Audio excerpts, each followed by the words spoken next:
fico.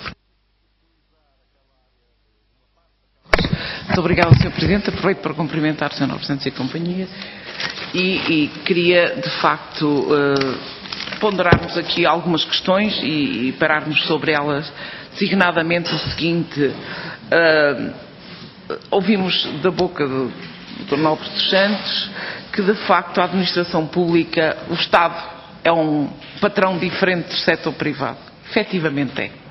Quem está do outro lado, ou quem está num e noutro, tem a noção exata do que é ser Estado, ter o patrão Estado e ter um patrão no setor privado.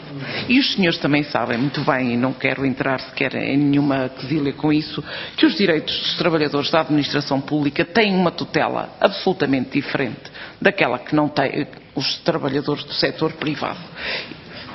Naturalmente lá iremos, porque essa tutela específica que têm dá-lhes garantias que não tem o setor privado e, portanto, quando não querem, há coisas que de facto querem o setor privado como referência, mas há outras que não querem e, de facto, os trabalhadores do setor público têm outra proteção que não têm do setor privado. Pois, perante uma situação em que não é possível, quer dizer, quer-se uma reforma do Estado, mas uma reforma que não faça fusão de institutos, de serviços, uma reforma que não ponha trabalhadores em mobilidade, uma reforma que não despeça trabalhadores. E depois acabamos por ficar tudo isto, não é isto, não há aquilo, não há aquilo, e quais são as soluções que restam, apesar de enunciarem aqui que há outras soluções que têm que ser encontradas. Mas, quer dizer, se nenhuma destas a primeira questão que eu coloco é os senhores que têm esta matéria extremamente burilada, que contributos significativos podem dar no sentido de outras soluções poderem ser encontradas que permitam evitar cortes salariais. Mas, eu queria deixar aqui um dado que, é assim, dos 13.000 serviços que foram observados na administração pública, e eu registro que os senhores disseram muito claramente, de facto, os serviços da administração pública existem para prestar um serviço ao cidadão. E eu registro isto para lhes dar conta de que dos 13.000 serviços já observados, apenas 2.000 prestam serviço ao cidadão. E a minha pergunta é esta: o que é que eu vou fazer aos outros 11.000? Estamos a encontrar soluções, mas em 13.000 observados, se apenas 2.000 prestam serviços ao cidadão, nós ficamos aqui com um grande fosso para encontrar soluções intermédias para 11.000.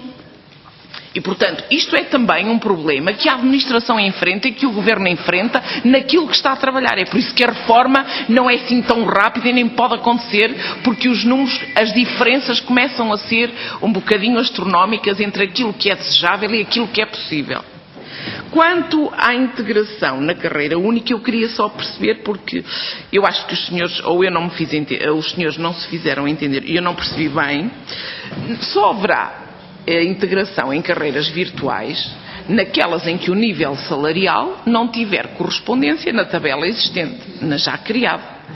Portanto, isto é uma certeza, se existe correspondência. Só aquelas que não têm identidade na tabela da portaria 1553 é que terão uma criação virtual, uma tabela virtual.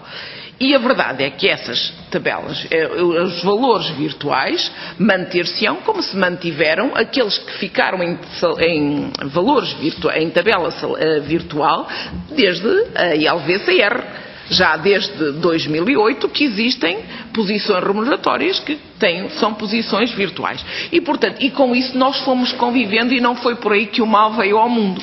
Portanto, é assim, a integração, nós vamos acreditar que ela vai ser feita nos níveis em que tiverem correspondência e só nas situações em que não houver é que ela será virtual. E, portanto, por aí também entendemos que nenhum mal vem ao mundo. A outra questão que eu queria, fico feliz, porque os senhores, feliz com o comedimento que a questão merece, porque os senhores no vosso parecer, eu também já tinha lido isto noutro documento vosso, quando dizem que não estamos já em situação de emergência nacional. Ok. Isto é confiança. Quando os senhores fazem uma afirmação destas, isto é confiança. E é de facto esta confiança que tem ajudado muito também o motor da economia. Porque a economia é feita 50% com confiança e 50% com crescimento económico, meus senhores.